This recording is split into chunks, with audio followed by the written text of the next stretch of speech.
ሶስተኛው የሕማሙን ቀን ረቡዕ ጌታችን ኢየሱስ ክርስቶስን ለመያዝ የአይሁድ ምክር እስከ ዕለተ ሮብ ድረስ ይታወሳል። መንበረ ታቦቱ በጥቁር ልብስ ይሸፈናል። ካህናቱም ጥቋቁር ልብስ ይለብሳሉ። ኪርያ ላይሶን ኪርያ ላይሶን ኪርያ ላይሶን ሰሙነ ሕማማት ዘረቡዕ እንቋብ ጽሕኩም እንቋብ ጽሕና ኣብ ሰሙነ ሕማማት ዘላ ረቡዕ ሰለስተ ነገራት ዝተፈጸሙላ መዓልቲ እያ። ቁጥሪ 1 አይሁዳውያን ንጎይታ ክቐትሉ ተመኺሮም ዝተሰማምዑሉ መዓልቲ እዩ። ጎይታናን መድሓኒናን ኢየሱስ ክርስቶስ ኣብዚ ዓለም ብሓጺር ቁመት ብጸቢብ ደረት ብዙሕ ትእምርትን ተኣምራትን ይገብር ስለ ዝነበረ አይሁዳውያን ብዙሕ እዋን ክሕዝዎን ክቐትልዎን ይሓስቡን ይደልዩን እኳ እንተነበሩ ክኾነሎም ግን ኣይከኣለን። ምክንያቱ ድማ ጎይታ ተሰቒሉ ንዓለም ዘድሕነላ መዓልቲ ሰዓትን ስለ ዘይኣኸለ እዩ። ጎይታ ጊዜይ ገና ኣይበጽሐን ጊዜኡ ስለ ዘይኣኸለ እናበለ ብዙሕ እዋን ተዛሪቡ እዩ። እዛ ዕለት እዚኣ አይሁድን ሊቃነ ካህናትን ጸሓፍትን ንጎይታ ከመይ ገይሮም ከም ዝሕዝዎ ምኽሮም ዝፈጸሙላ ዕለት ስለ ዝኾነት ዕለተ ምኽሪ አይሁድ መዓልቲ ምኽሪ ተባሂላ ትጽዋዕ። እቶም ሊቃነ ካህናትን ፈሪሳውያንን ከዓ ብሊቀ ካህናት ቀያፋ ተመሪሖም ጉባኤ ኣኪቦም ኩሉ ሰብ ካብ ዝጠፍእ ሓደ ሰብኣይ እንተሞተ ይሓይሽ ኢሎም ወሰኑ።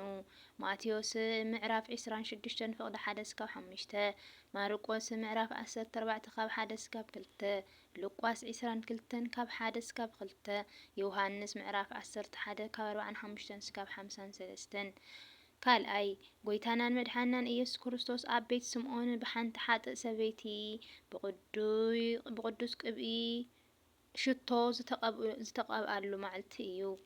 እዛ መዓልቲ እዚኣ ጎይታናን መድሓኒናን ኢየሱስ ክርስቶስ ኣብ ቢታንያ ኣብ እንዳ ስምዖን ዝተባሃለ ሰብኣይ ምስ ኣተወ ብሓንቲ ማርያም ዝተባሃለት ሓጥእ ሰበይቲ ሓደ ፍርቂ ኣበንስቲ ዝኸውን ቅዱይ ሽቶ ወሲዳ ዝቐብኣትሉ ብንብዓት ኣእጋር ጎይታ ሓጺባ ብጸጉሪ ርእሳ ገይራ ዝደረዘትሉ መዓልቲ እዩ። እታ ሓጥእ ሰበይቲ ንጎይታ በቲ ክቡር ሽቶ ገይራ ክትቀብኦ እንከላ እቲ ዘትሕዞ ይሁዳ ተሓዚ መሕፉዳ ስለ ዝነበረ ካብኡ እውን የልዕል ስለ ዝነበረ እዚ ክቡር ሽቶ እዚሲ ተሸይጡ ንድኻታት ዘይወሃብ ኢሉ ብተንኰል ዝተዛረበሉ ዕለት እውን እዩ። ጎይታናን መድሓኒናን ኢየሱስ ክርስቶስ ድማ ንተንኰሉ ፈሊጡ ንመዓልቲ ቀብረይ ዘዳለወቶ እዩ እሞ ሕደጋ ድኻታት እሲ ኩሉ ግዜ መሳኹም ኣለዉ ንዓይ ግና ኩሉሰ ኣይትረኽቡንን ኢኹም ኢሉ ብምግሳጽ ነቲ ንሳ ዝገበረቶ ሰናይ ተግባር ብምንኣድ እዚ ወንጌል እዚ ኣብ እተሰብኾ ዘበለ ኣብ ኩላ ዓለም እዚ ንሳ ዝገበረቶን መዘከሪኣ ከም ዝንገር ብሓቂ እብለኩም ኣለኹ በሎም። ማቴዎስ ምዕራፍ 26 ፍቕዲ 6-13፣ ማርቆስ 14 ፍቕዲ 3-9፣ ዮሃንስ ምዕራፍ 12 ካብ 1-8። እዚ ዘረድአና እቲ ሰናይ ዝገብር ኩሉ ግዜ እናተዘከረ ከም ዝነብር ኣብ ቅድሚ እግዚአብሔር እውን ሞገስ ከም ዝረክብ ዓስቡ እውን ከም ዝቕበል እዩ እሞ ቅዱስ እግዚአብሔር ኣብታ ትመጽእ መንግስቱ ክዝክረና ሰናይ ነገር ክንገብር ይግበአና። ሳልሳይ ይሁዳ ንጎይታናን መድሓኒናን ኢየሱስ ክርስቶስ ብ30 ዲናር ክሸጦ ዝተወዓዓለሉ መዓልቲ እዩ።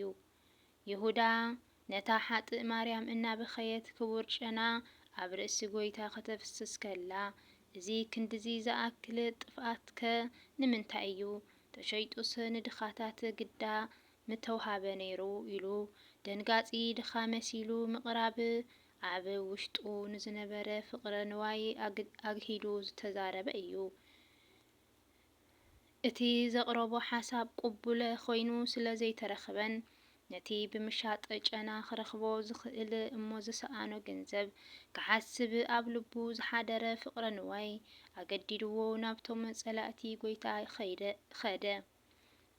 ይሁዳን ጸሓፍቲ ፈሪሳውያንን ኣብ ልዕሊ ጎይታ ክቱር ጽልኢ ከም ዘለዎምን ክሕዝዎ እውን ይደልዩ ከም ዝነበሩ ኣጸቢቑ ይፈልጥ ስለ ዝነበረ ናብኣቶም ከይዱ ኣነ ንኣኻትኩም ኣሕሊፈ ክህቦስ እንታይ ትህቡኒ በሎም።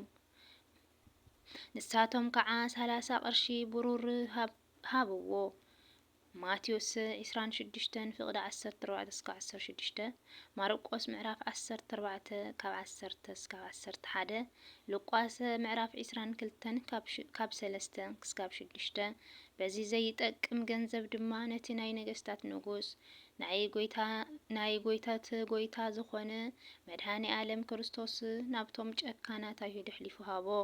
ሎሚ እውን ከም ይሁዳ ንቤተ ክርስቲያን ኣገልግሎታን ንኽፉእ ኣሕሊፎም ዝህቡ ኣይተስኣኑን፣ መወዳእታኦም ግና ጥፍኣት እዩ። ስለዚ ኩላህና ካብ ክፍኣተ ግብሪ ርሒቕና ንቤተ ክርስቲያንን ኣገልገልታን ክነኽብር ይግብአና። እዛ መዓልቲ እዚኣ እምበኣር ኣይሁዳውያን ንጎይታናን መድሓናን ኢየሱስ ክርስቶስ ክቐትልዎ ተስማዕሚዖም ዝወሰኑላ መዓልቲ ስለ ዝኾነት ቅድስት ቤተ ክርስቲያን ምስ ዓርቢ ሓዊሳ ጾመ ድሕነት ኢላ ብምስማይ መዓልቲ ረቡዕ ጾም ክትከውን ብምእዋጅ ምስተን 7 ናይ ቤተ ክርስቲያን ናይ ኣዋጅ ኣጽዋማት ሰሪዓ ትርከብ።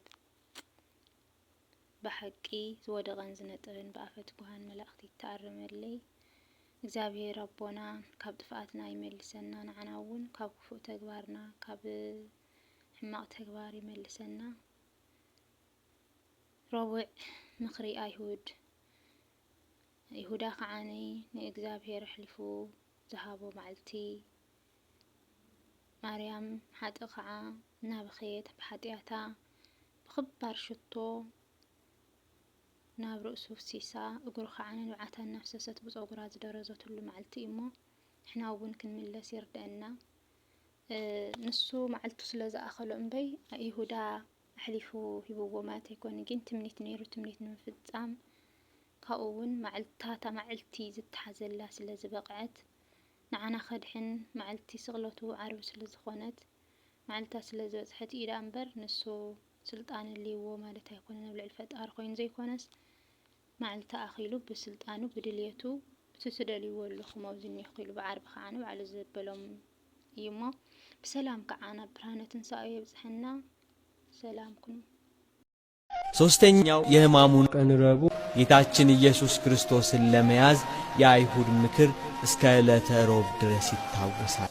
መንበረ ታቦቱ በጥቁር ልብስ ይሸፈናል። ካህናቱም ጥቋቁር ልብስ ይለብሳሉ።